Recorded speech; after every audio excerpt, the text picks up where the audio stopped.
We found out the news yesterday about Robert Duvall passing away. With more on that, let's bring in entertainment reporter Morgan Hoffman, who joins us now first in the morning with entertainment. All right, so what we know very little. The family's only telling us so much. That's true. So we don't know the cause of death, but we know he passed at the age of 95, which is just absolutely incredible. His wife actually took to social media, his wife of 21 years, and she wrote this to the world. He was an Academy Award-winning actor, a director, a storyteller. To me, he was simply everything. And of course, so many people know him from his work in classics like The Godfather, Apocalypse Now. I know him because I'm a millennial from Deep Impact or Something to Talk About. People are saying he's one of the last surviving stars of the golden age of Hollywood. If you remember, his first feature film was playing the iconic role of Boo Radley in How to Kill a Mockingbird. Of course, that came out in 1962. And then he won his Best Actor Oscar in the film Tender Mercies, playing a country music star. Of course, we're getting tributes pouring in, one from Al Pacino. Of course, he starred with Robert Duvall in The Godfather. He said, "It was an honor to have worked with Robert Duvall. He was a born actor, as they say. His connection with it, his understanding, and his phenomenal gift will always be remembered. I will miss him." Then you have Michael Keaton. If you remember, he starred with him in The Paper. I think that was in the 90s, early 90s.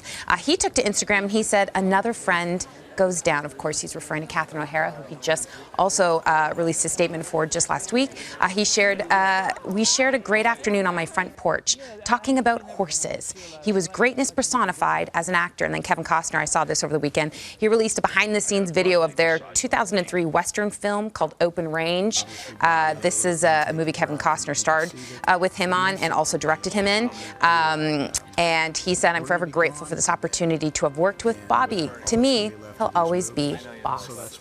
All right, another icon gone. We got Robert Redford, Diane Keaton. You mentioned Catherine O'Hara and Robert Duvall, but got to mention, I love the smell of napalm in the morning. That, of course, his famous line. Absolutely. Yeah, throw that out there. Love that. All right, Wuthering Heights hitting theaters over the weekend, Morgan, and did pretty okay at the box office? Did real well, yeah. 82 million worldwide at the box office, 40 million domestically. I mean, these are really high numbers for an adaptation of a classic novel. I think a lot of people were wondering what this is going to be like. There was mixed reviews. Emerald Fennell definitely took liberties when it comes to Wuthering Heights. I saw it over the weekend. I was obsessed.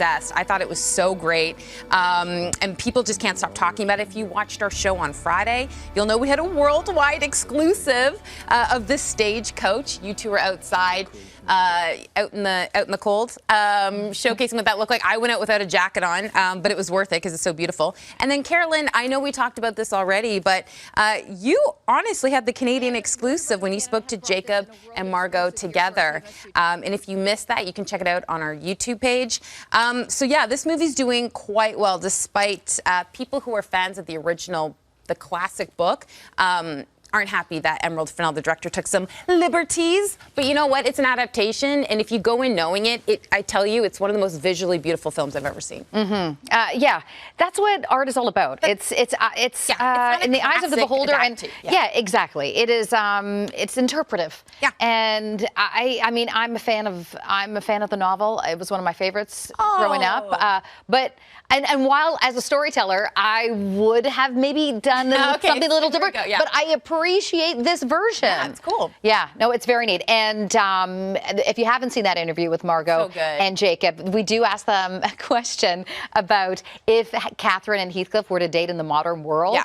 What would ruin them? Would it be media. This here? Yeah. And find out their answer. Yeah, I'm surprised that they didn't put that in the new version of the film. They did no. That would really be tampering with the original. You're right. They did not. Okay, but before we let you go, we got to talk about Snoop because, wow, what happened over the weekend at the Olympics? His credit card got declined? His credit card got declined at a restaurant. He's in Italy right now. So. No, but I'm going to tell you what he ordered because it's fun. So he's currently a correspondent for a news station over there covering the Olympics. He ordered, here's the order, a cheeseburger, chicken wings, chicken nuggets, French fries for takeout. His credit card gets declined. How that happens to Snoop, no idea. But the owner of the restaurant was like, "Don't worry about it." And in return, think you're good for it, Snoop? Yeah, Snoop, we see you on TV. We know your music. And in return, Snoop gave them tickets to see one of the Olympic competitions. It was the snowboard half-pipe final.